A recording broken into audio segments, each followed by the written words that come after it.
Proverbs chapter 21, verse 1. The king's heart is in the hand of the Lord. Like the rivers of water, he turns it wherever he wishes. I don't know about you, but I need to hear that every once in a while just to be reminded that there's someone greater than the elected officials or the high and holy potentates that find themselves in, the king's positions all around the world. The king's heart is in the hand of the Lord. And when he wants to turn it, he turns it for his purposes. Beautiful illustration of that is Caesar Augustus in the New Testament. At the time of the birth of Jesus, he was one of the Caesars, and they tried to come up with a new name for him. He didn't like, King Caesar. That was too common. He didn't like Dictator Caesar. It seemed like, he was the dictator, but the people weren't hip to it. And so they came up with the name Caesar Augustus, Caesar of the gods, and he really liked that a lot. And so, but God had a problem, and he had a Messiah that needed to be born in Bethlehem, because that's what the Scriptures said. And that child was up in Nazareth. And so he took that almighty, amazing, high and holy Caesar of the gods, and he just pulled the little puppet strings on him. And little Caesar Augustus gave the decree that everyone should go to their place of their tribe and family and all in order to be registered. And so Jesus was taken by Joseph and Mary to Bethlehem, where he was born in accordance with the Scriptures, so that he could be Messiah according to the Scriptures. And things were very corrupt then and all. And the Lord, when he wants to move things, he moves things. And so we sweat a lot of things sometimes, probably that we don't need to sweat. So he just moves it, just like the farmer takes and he reaches out in his rice field or whatever. He kind of does this or that in order to move the water where he wants. The Lord does that with the hearts of the kings. Every way of a man is right in his own eyes. Women, I don't need any amens on that, but it is a true thing. But the Lord weighs the hearts. And so it's talking about the capacity for self-deception that we have. And boy, we have we're great justifiers of ourselves. And our way is the right way and all of that. And then the Lord, though, He takes and He weighs the hearts. He weighs the motives. And if you've ever had the Lord, weigh your motives, and, this is right, Lord, and I'm right, and my motives are right, and all this in there, and then all of a sudden He just flashes your motives for you.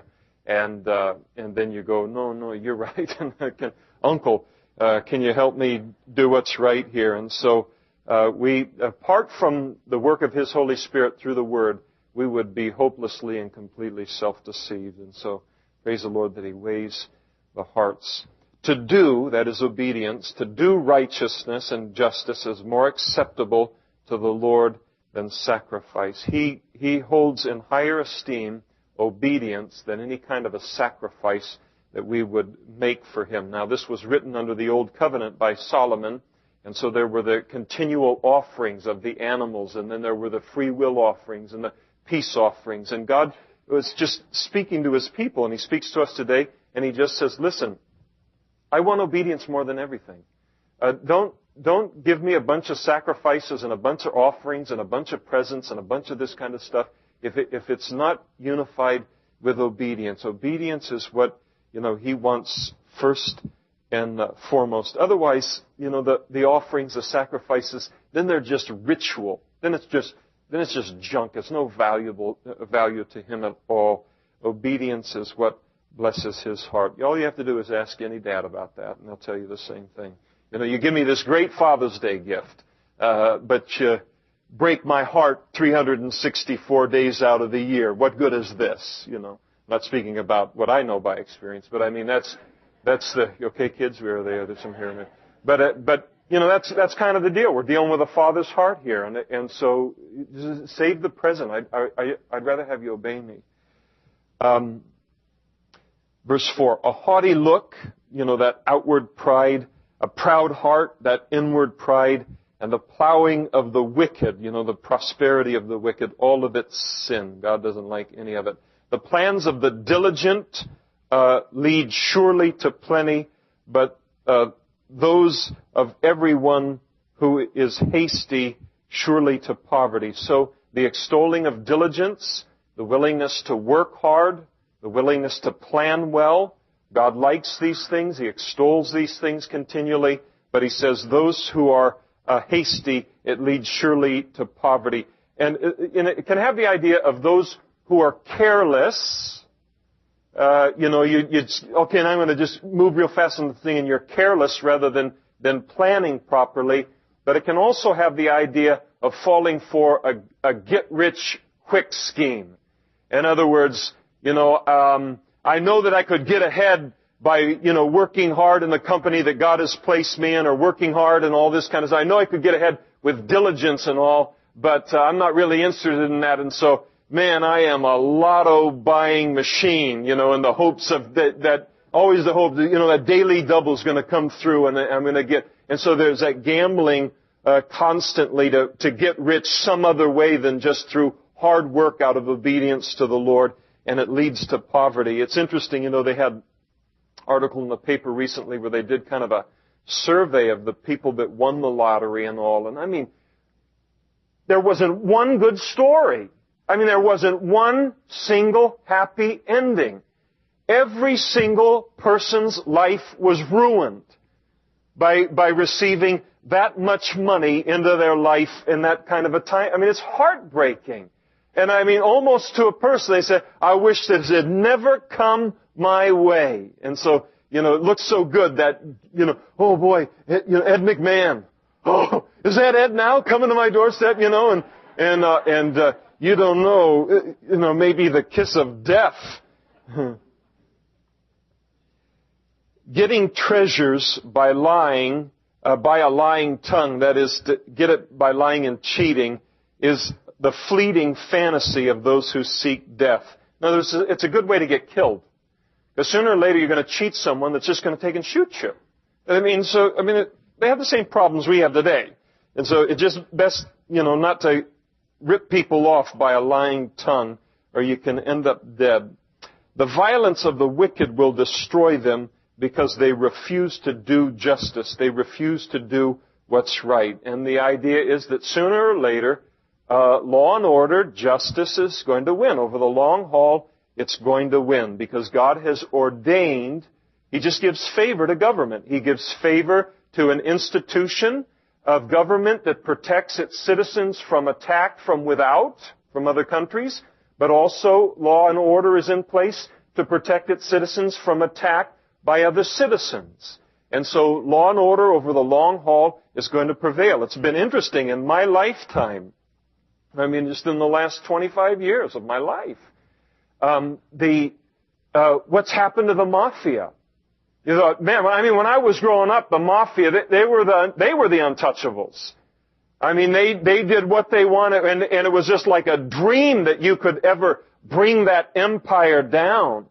And now Gotti's behind bars, and they just took the guy that they nicknamed the Odd Father because he was so weird. Instead of the Godfather, he, would go around in his bathrobe walking the streets and stuff. They felt he was trying to get out from under a heavy sentence. But they've broken these things up, and these guys are ending up in prison for the rest of their lives. They glamorize Gotti. Well, it's great to, that makes for a neat movie, or it makes for a neat 2020 interview or whatever, unless you're one of the casualties of all the crime that's coming in different things. And unless you're one of the neighbors. Like one of the neighbors that took and was just driving his car through the neighborhood in Gotti's neighborhood, and pure accident hit one of his sons, accidentally killed him. That man was never found again.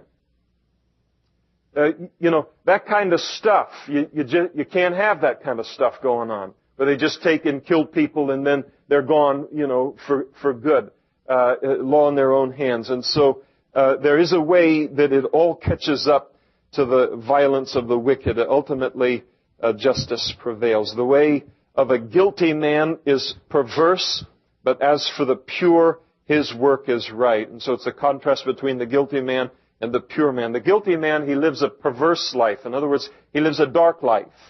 He leads a hidden life. And so he's got to lurk in the shadows, and that's what his whole world is this, this criminal kind of an underworld deal, and he can't operate out in the open. He doesn't know, his whole life now is this thing where he just can't head off and do whatever he wants and go on vacation like you can or whatever. It's a dangerous kind of a thing. So he can't, his heart's wicked. That's why he's involved in wickedness. So he can't walk in the light. But the person that's pure likes righteousness. We get to walk in the light as he is in the light and have fellowship with one another.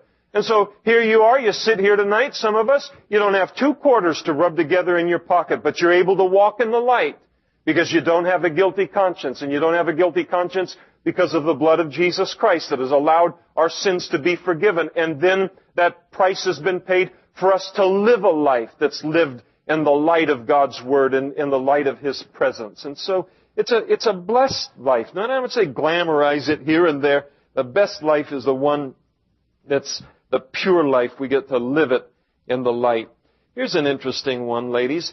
It's better to dwell in the corner of a housetop than in a house shared with a contentious woman. Now, a contentious woman is a woman who loves to fight. She loves to argue, and she just loves to fight. And Solomon here, a vast experience. Again, he had 1,000 wives and concubines. And so he said, listen, it is better to dwell in the corner of a housetop. It would have been enough for him to say, it's better to live on the housetop. Better to live on the roof than to live with that woman. He didn't say that. It's better just to have a corner of in the housetop. Now, he writes this. He said, okay. Listen, I know guys are no bargain either, but I mean, we're dealing with the women. So try not to get too defensive here.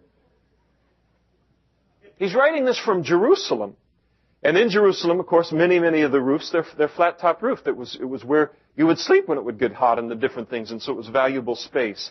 And so he's saying, I'd rather have a little 3x3, foot space in the corner of the top of my roof, and in Jerusalem, it's about 1,000,000 degrees in the summer. He said, I don't care. I'll live up there. I'll live up there rather than go downstairs. I'll just soon be here.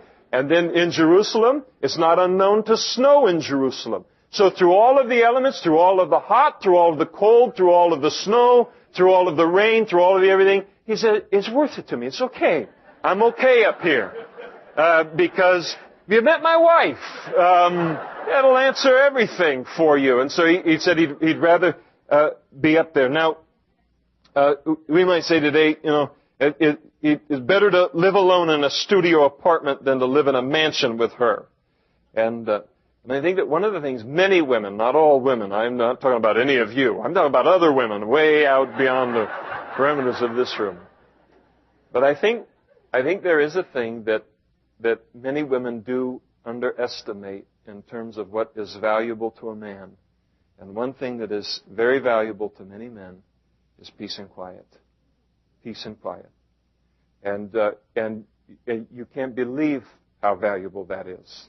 And maybe something else is more valuable to women or whatever. But it gets worse. There's a worse proverb coming up, so I'll elaborate a little bit further.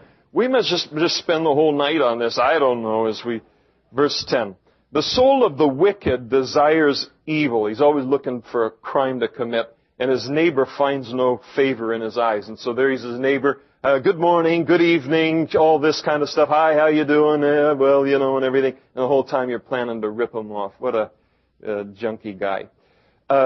When the scoffer is punished, the simple is made wise. And so again, the deterrent of punishment for crime. In other words, maybe the scoffer won't learn, but others will learn. The simple will learn from the punishment that is, given to the scoffer for his scoffing of law and order, or scoffing of the law of God. But when the wise is instructed, he receives knowledge. In other words, he learns without punishment, and that's a much better way to learn.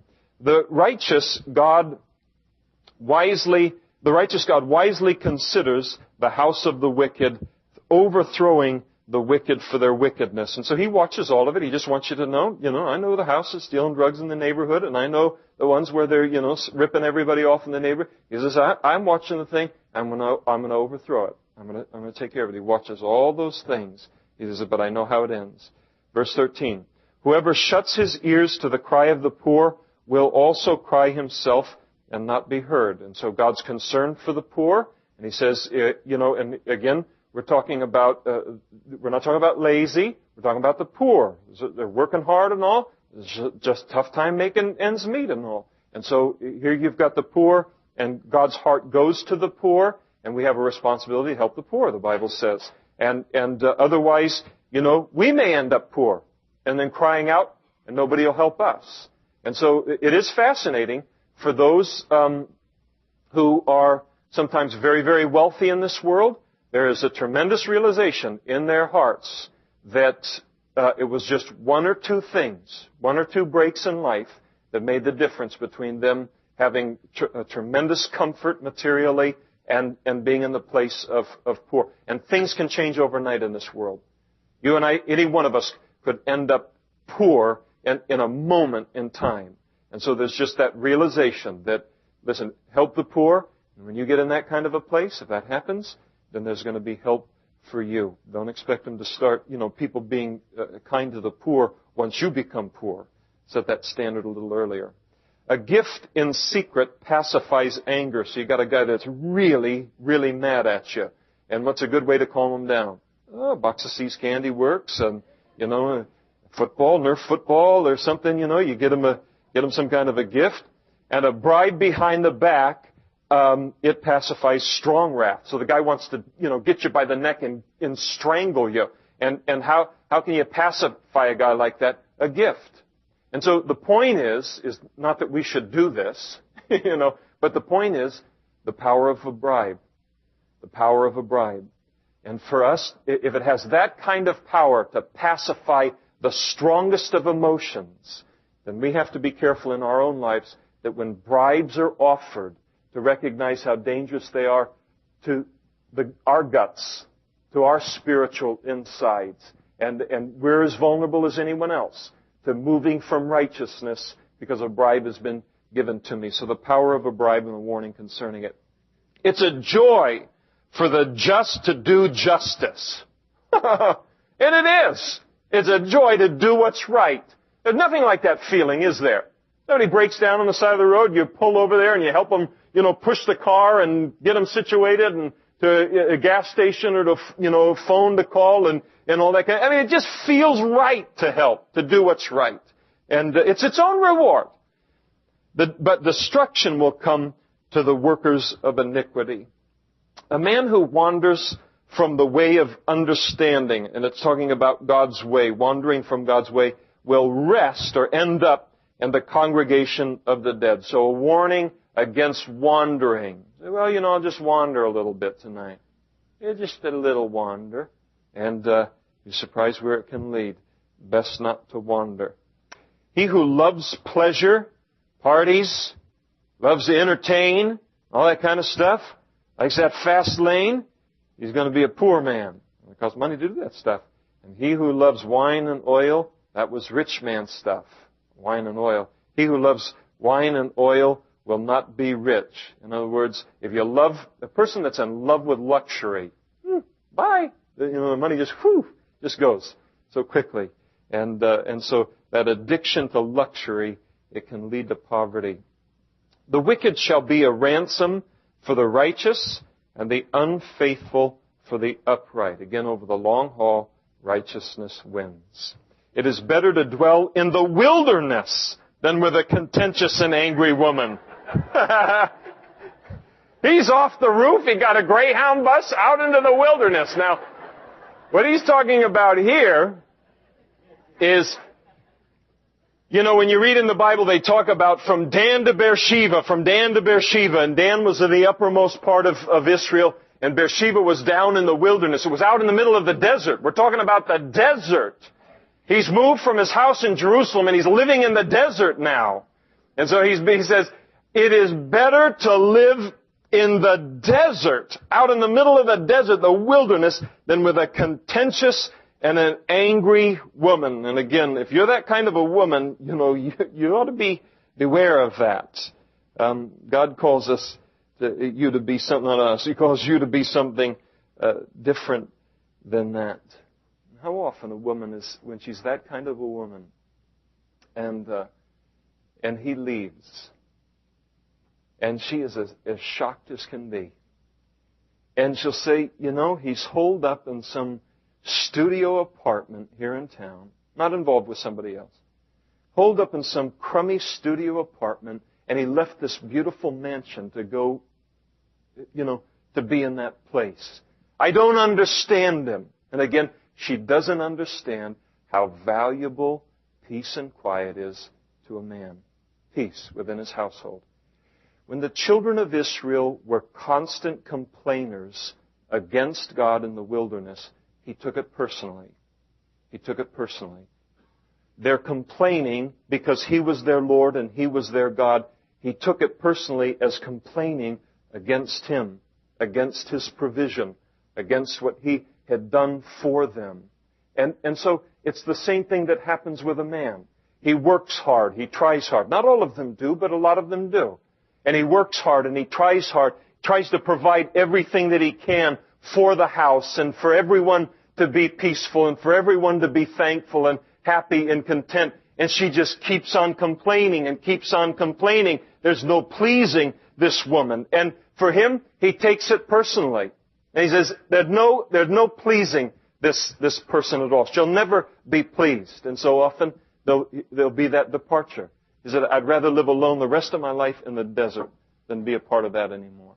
Now, the Bible tells us as Christians that we're supposed to work these things out. We're not supposed to separate away related to these things. But the point is the importance of these things to the man. Now, other things are important to a woman, one of which is that the man will work hard and not be lazy, as so many of the Proverbs have to deal with. And so, he's going to continue to hammer away at that. So just relax, ladies. We're getting around to it. This will all end up all right. Verse 20, there is desirable treasure and oil in the dwelling of the wise, but a foolish man squanders it. And this is talking about a wise man is a man who's cautious. He's a man who's conservative with his resources. He's careful with his resources. And then you have the foolish man that spends his money as fast as he gets it. Payday, he's broke 2 days later. But that's no way. That's not a wise way to live. That's not a right way.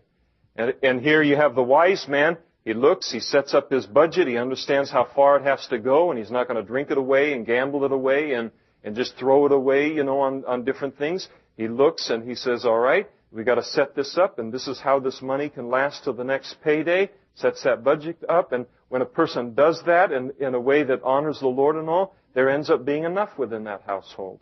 And so it may not be a whole ton a lot of times, but there's enough. And the foolish man is the one that as soon as he's paid, it's gone. And that is hard on a household also. And that is most often a man's responsibility. He who follows righteousness and mercy finds life, righteousness, and honor. So if you follow righteousness and mercy, you're going to find both of them, and then you're going to get life and honor to boot. That's a pretty good deal. Better than you're going to get a car lot. A wise man scales the city of the mighty and brings down the trusted stronghold. In other words, a wise man is greater than the strongest fortress or the strongest... A wise man is greater than a man who just has brute force. He's going to find a way to defeat that. Now, you might have read the article today in the Modesto Bee, where they talked about Saddam Hussein in that Desert Storm battle. And what he attempted to do with the United States military and with that coalition of forces was he wanted to engage the United States military and those UN troops in a massive infantry battle where he could just send wave upon wave upon wave of human beings, right into whatever in an attempt to win. I mean, Iraq and Iran fought that kind of a war for 10 years in the 70s and in the 80s. And until there were only young boys to run forward into the machine gun nests. And so he hoped to do that. But, a smart military, a wise person isn't going to say, I'm going to go run into your strength. And so they use the technology. They bomb the living daylights out of them and send in the missiles and all that kind of stuff. And so there was all that brute force, but, brains will beat brute force. And so that's what it's saying. Be wise. Make sure we're growing in wisdom while you're working out and getting your big biceps. Whoever guards his mouth and tongue keeps his soul from troubles. And so a lot of our troubles come from our mouths. It's the source of a lot of problems. And so to keep our souls from problems, it's best to put a guard on our mouth. A proud and a haughty man, scoffer is his name, and he deals with arrogant pride. Proud man is a man who sees himself above others. Here's a man, he's a scoffer at the things of God. He even sees himself above God. And so often, again, that kind of a man's put on a pedestal. You know, they'll make movies about him and all of this kind of stuff. And isn't he brilliant? Isn't he amazing? And we're going to pay him, $50,000 to come into our graduation ceremony and to lecture, the graduating class and all. And God just looks at him and he says, he's not brilliant at all. He's just a proud man. The desire of the slothful kills him. This is the lazy guy, just slothful. And what he wants, he wants that pocket knife, or he wants that new car, or he wants that house, or he just wants a Coke, or whatever it might be. The desire of the slothful, it kills him. And the reason it kills him is because his hands refuse to labor. He covets greedily all day long. That's all he does, is just dream about what he wants and doesn't have. But the righteous gives and does not spare. And so the slothful man, he's tortured. He's got all of these things that he wants, but his hands refuse to labor. He won't work. In other words, these things are provided by hard work. And since he won't work hard, he's doomed to a life of torture. But for the righteous man, the man that works hard, he's going to have plenty. The sacrifice of the wicked is an abomination. How much more when he brings it with evil intent? And so again, this offering a sacrifice to God as a wicked person, God says it's an abomination. But he says it's even worse when a person brings it with wicked intent. In other words, to buy him. A person is wicked all week long, and then they're in a pinch. And so they come to church, and they put $100 in the offering. And they give God that wink, did you notice that $100, and the whole deal. And now, I'm giving that, and that offering isn't because the guy loves the Lord or anything like that. It's an attempt to manipulate God. And basically what it is in God's eyes is the man who would do that has God reduced to a harlot in his mind. He feels like God can be bought for a price. And God says, I can't be bought for any price, and I can't be bought that way. Don't offer me anything out of your wickedness. A false witness shall perish. I'm talking about a false witness in a courtroom or a court of law. But the man who hears, you can eliminate that him, that's added. A man who hears will speak endlessly. In other words, he's heard the truth. He can speak endlessly of value in the courtroom. A wicked man hardens his face. In other words, he's poker-faced to hide his lies and all of the things that he just looks at you and he's got that poker face, and as soon as he can, he's going to rob you blind. But as for the upright, he establishes his way. In other words, he does what's right. There is no wisdom or understanding or counsel against the Lord. In other words, you can't fight against God and win. You can't take him to court and win against him. If you think you can, read those last few chapters of Job again, where Job was saying, if I could just get God in court, and cross-examine him, and he could ask me some questions, and I could ask him some questions, and what was he, about 0 for 149 or something like that when he got a chance to do that. And so, God is to be trusted. There is no wisdom or understanding or counsel against the Lord.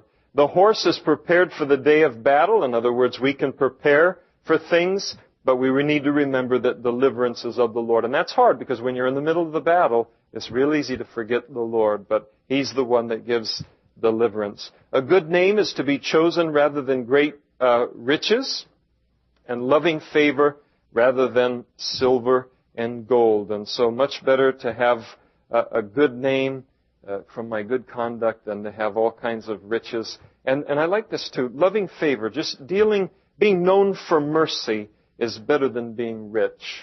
Because you're rich in a different way, an eternal influence way, where people just, isn't it terrible if somebody thought of you and just thought, they mentioned Damian Kyle and they just think riches. That would really be terrible because I don't have any. But I mean, I'd like to at least be rich for you to think that. But I mean, if a person, was wealthy, say I was wealthy, and they thought of you, and they thought, ooh, rich person. A lot better if your name got mentioned and they thought, ooh, loving kindness. That's a man of mercy. Oh, you're doing all right then. Doing a lot better than just being known for being rich. The rich and the poor have this in common. They both have to deal with the IRS. Now, the rich and the poor have this in common. The Lord is the maker of them all. So they're the rich man, the poor man, of equal value in the eyes of the Lord. And again, it goes back to the fact, it doesn't take much one way or another in any individual life. There's not that much distance between being a rich man and being a poor man. And many people today, increasingly with the corruption that's necessary sometimes to hold on to a job, there are many who have taken that position of having earning less than they could, because they want to have a name that's associated with integrity. A prudent man foresees evil. In other words, he sees trouble coming afar off, and he hides himself. But the simple pass on, and they're punished. And so the importance of looking ahead, and when you see trouble coming, get out of the way of it. And so don't wait till it's on top of you before you start to prepare for trouble. How much more as it relates to eternity? I mean, now's the time to settle issues with God and to be right with God. God has said trouble is coming in the last days. Don't wait till it comes to be walking close to Him. By humility and the fear of the Lord are riches and honor and life. That's what they lead to. Humility and fear of the Lord lead to riches and honor and life. Thorns and snares are in the ways of the perverse. So here you have the sinner, and so again, you watch on the television and all those kinds of things. The sinner looks like he's just skating through life. It's just one cafe mocha after another, and one great automobile after another, and all that kind of stuff. And here he says, no, their life is really thorns and snares. It's kind of like God says, if you really got a chance to look at what their life is like, it's like they're running through blackberry bushes. You ever done that? Just wall-to-wall blackberry bushes, and there's a whole wall of them.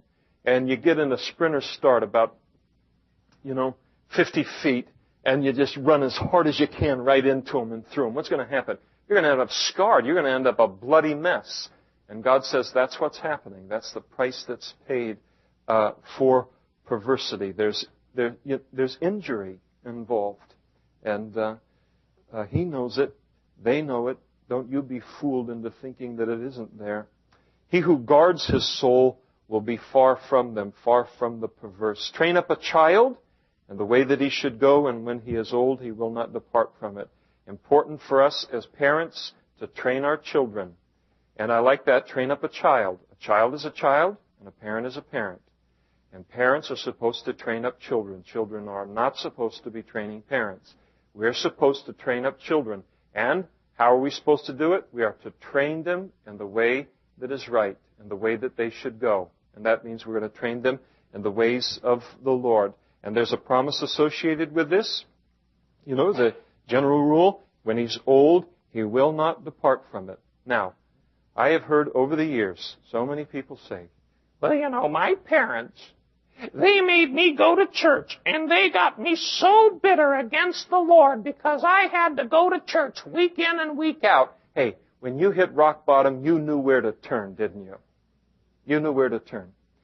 And the fact of the matter is, they might not have been perfect in a lot of different ways, but you respect them. They did what was right. And you know now that it wasn't easy. Was it better not to force you to go, not to raise you in the Lord, to disobey God themselves and then stand before God one day themselves and have to give an account for the most precious thing that He gave them next to His own Son? And so there's that, complaining against that. But how many in this room, we were raised in the ways of the Lord, and we didn't like it, and we didn't like it during certain periods in our life, but we like it now. And God was faithful to keep that truth alive in our heart, and He brought it to the surface when we desperately needed to hear it in our lives, and we knew where to turn. You know, we didn't have to get caught in with the Mormons or the Jehovah's Witnesses or the Unitarian Church or some other group in our quest for what is right and what is truth. We knew it already in our hearts. God had already spoken those things, a respect for the Word and what kind of a life God's Word would produce. And so as parents, it's important to train up a child in the way that they should go. And then when they're older, they will not depart from it. The rich rules over the poor, and because the poor are vulnerable, and the borrower is a servant to the lender. So the poor is vulnerable to the rich, but the borrower is vulnerable to the lender. And so it's a great warning concerning debt. As Christians, the Bible says, you know, owe no man anything except to love one another. And so, you know, if you got all your cards maxed out as a Christian or you know, that kind of a deal, you want to really start seeking the Lord on how to pull out of that kind of a thing. Why? You have no freedom. Here's God, He's paid a price on the cross for you and me to be free, and now I owe all of this stuff, and now I'm not free. So God comes to me and says, Damian, I want to move you to Bakersfield. God forbid, but I mean, what if He did? No, that kills the illustration. Damian, I want to, you know, move you to Pacific Grove. And yeah, I'd like to go there, but, you know, I'm loaded up with all of this debt, and I couldn't start a work over there because there wouldn't be enough to service the debt. And I can't tell you how many men have not been able to follow God's call upon their life when He made the call because they were too encumbered with the debt. I mean, treat debt as a curse. It robs you of your freedom. One of the things, Karen and I, is wonderful. We're in agreement on so many things, most things. And where we're not in agreement, just so you don't understand, we like the fact that we're different in those areas.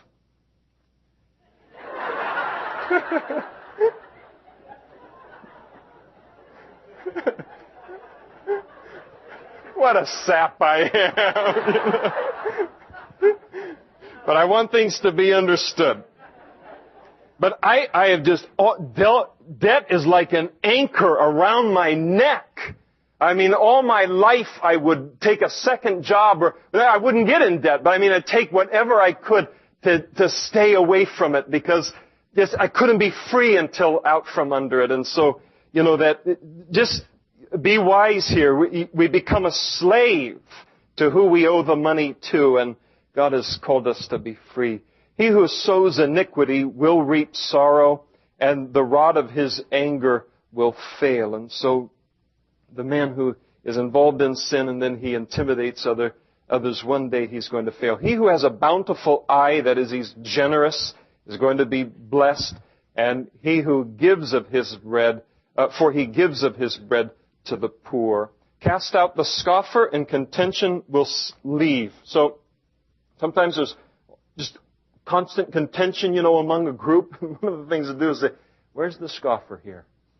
Where's the person here that just everything is wrong about everyone and everything? They can never be satisfied. Get them out of the group and everything's all right.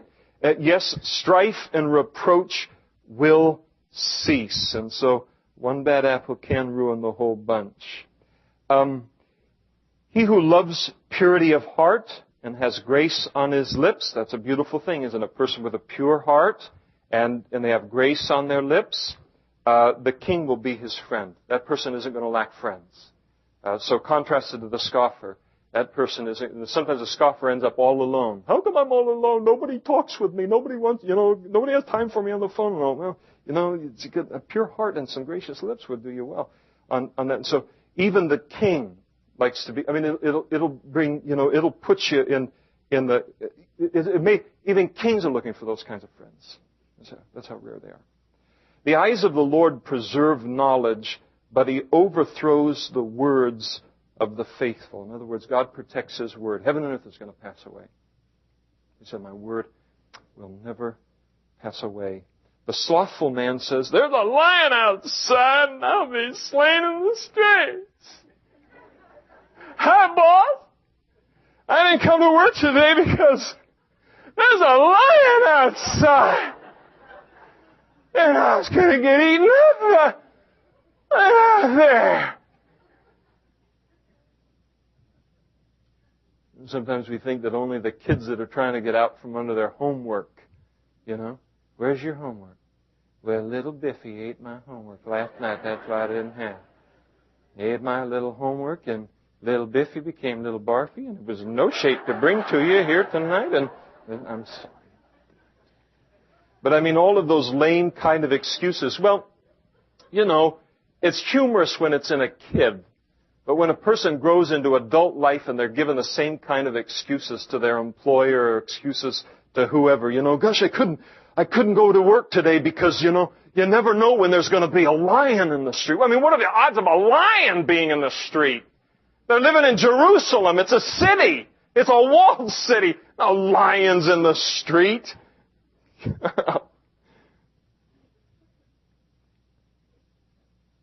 I'm telling you, there's no lions in the street. The mouth of an immoral woman is a deep pit. In other words, it leads to a trap. So she tells you again, as we saw in the earlier chapters, that you're just such a big hunk of a man and all that stuff. It's a trap. And he who is abhorred of the Lord will fall there. In other words, if I abhor the things of the Lord and the ways of the Lord, and I say, I despise the things of God, I despise this teaching, I despise those kinds of, everything about Him, then I'm going to fall prey to all kinds of immorality, whether it's immoral woman, or you get into Romans chapter 1 where it talks about women with women and men with men and all of this. And continually the phrase in Romans chapter 1 is, God gave them over, God gave them over, God gave them over. And so it's that same kind of a thing. When the Lord is abhorred, and then he who then ends up abhorred by the Lord is going to fall there. Foolishness is bound up in the heart of a child, and there's a lot of foolishness in there, but the rod of correction will drive it from him. And so you don't want him to be a kid all of his life, and so there's some things that should stay in there, and there's other things that should be driven out through discipline, and so the heart's to be trained. He who oppresses the poor to increase his riches, and he who gives to the rich, that's a self-serving giving, will surely come to poverty. God makes sure that happens. This begins, verse 17 begins another section of the book of Psalms. And so he says, incline your ear and hear the words of the wise. In other words, these Proverbs. And not only listen to these Proverbs, but apply your heart to my knowledge, wisdom says. For it is a pleasant thing if you keep them within you. And not only listen to them, not only apply them to your heart, but then he says, let them all be fixed upon your lips. In other words, share these with other people so that you may trust in the Lord. I have instructed you today, even you. And so the whole purpose of the Proverbs here is that we would put our trust in the Lord. Have I not written to you excellent things of counsels and knowledge, that I may make you know the certainty of the words of truth, that you may answer words of truth to those who send you. So here is wisdom, and probably Solomon's still writing. We don't know, maybe another writer here. But the picture is that wisdom is holding class. And in the class, students are in that classroom, and they've been sent from a lot of places. Some of them have been sent from their businesses to come and learn wisdom. Others of them were sent by their family to come and learn wisdom, in order that in learning wisdom in that classroom, they would then take that wisdom back home. They'd take that wisdom back to their job. They'd take that wisdom back into the world. And so there's a real soberness as it relates to the Word of God in all of our lives, that whenever we're learning the wisdom of the Lord, that we're not just listening for ourselves. You're listening for hundreds of people. You're listening for thousands of people that are going to be impacted through your life. When we were over in India a while back, and in the regional training centers and all that's going on, here are these guys, and every one of them, priceless. All they had is a pair of pants and a shirt and a mat that was 1/16 of an inch thick to lie on a sheet of metal at night and 1,000,000 degrees and all. But it wasn't that made them valuable. What made them valuable was there was only so much space in these schools, and they were one of them in that place.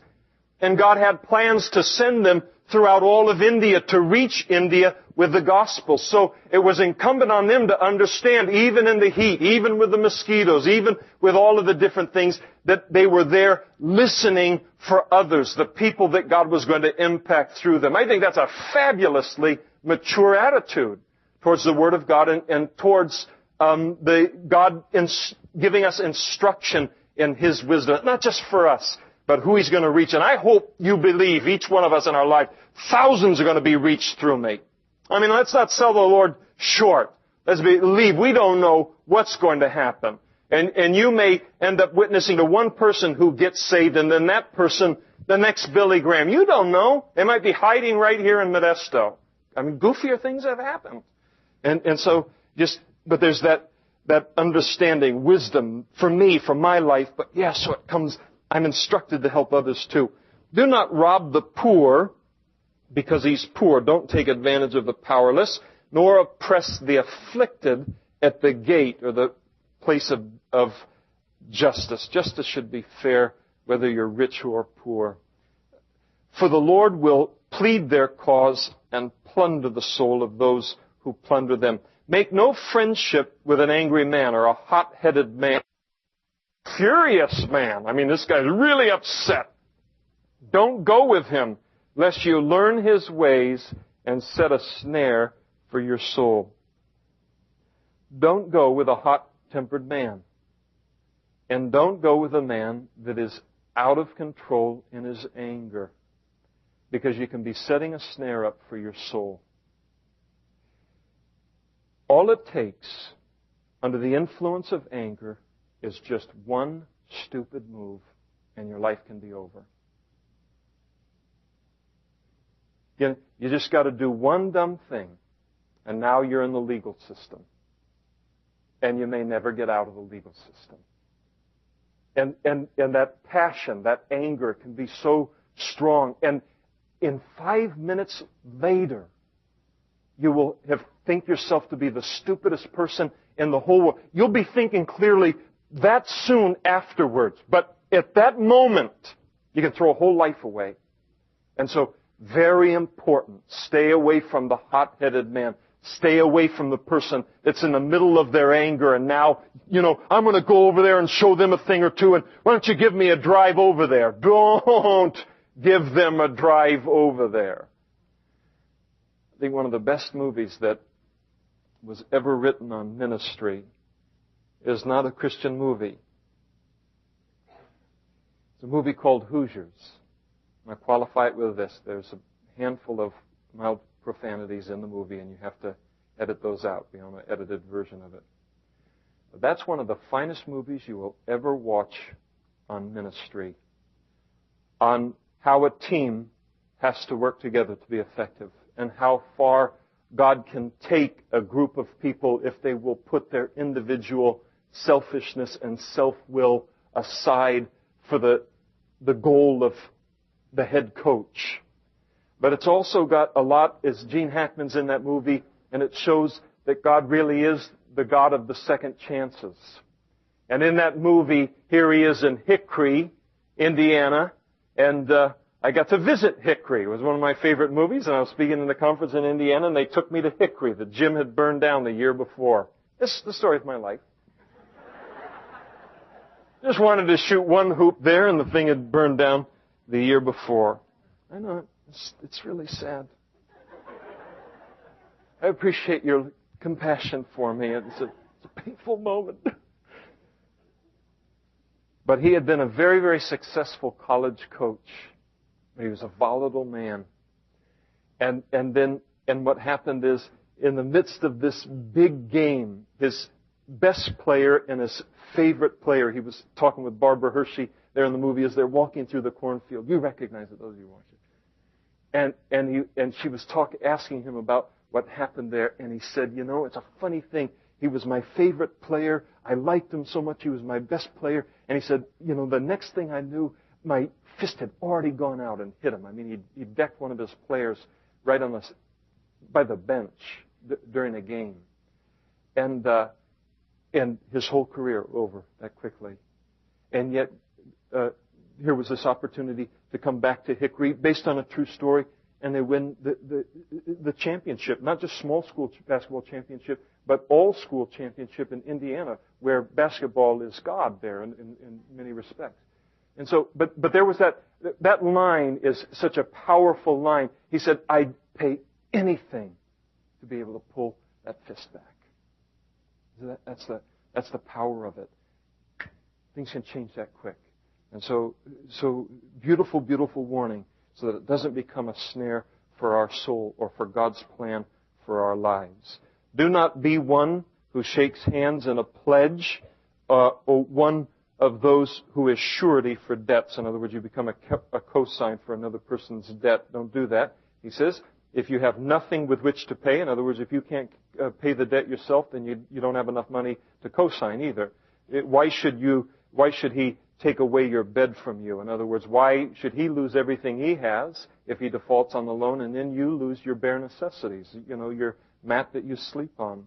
Do not remove the ancient landmark which your fathers have set. And so they would put these stones out in the field, big stones that would be the ancient landmarks as it related to the boundaries of the field. And so he said, don't move those ancient landmarks. Don't try and take away the land of the poor next to you by moving it 3 feet over and stealing his land in that way. I think that passage is a favorite of mine because I always think of it in terms of spiritually. Do not remove the ancient landmark, God's ways, God's truth, the borders that He's put on a righteous life and an unrighteous life, and what's right and what's wrong, and that's the a powerful, powerful application. Don't let that get moved. It's getting moved all around us, and obviously they have the ability to do that, but they can't move it in my heart. They can't move it in my heart. Don't let those ancient landmarks be moved in our hearts as the children of God, which your fathers have set. Do you see a man who excels in his work? In other words, he's skilled, but he's also diligent. He will stand before kings, and he will not stand before unknown men. That's a man that's headed for promotion. A man who is skilled, and a man who is then diligent with that. The tendency is if I'm a skilled person in a particular area, is then to just live down to the level of everyone else. In other words, you don't have to study or you don't have to do this or that, because just by doing it halfway, you can do as good as everybody else. But you put that skill with someone who's diligent with that skill, and you're going to stand before kings because kings like skill, and they don't like sloppy stuff. And so you're going to find yourself plenty busy, and you're going to find yourself honored and respected.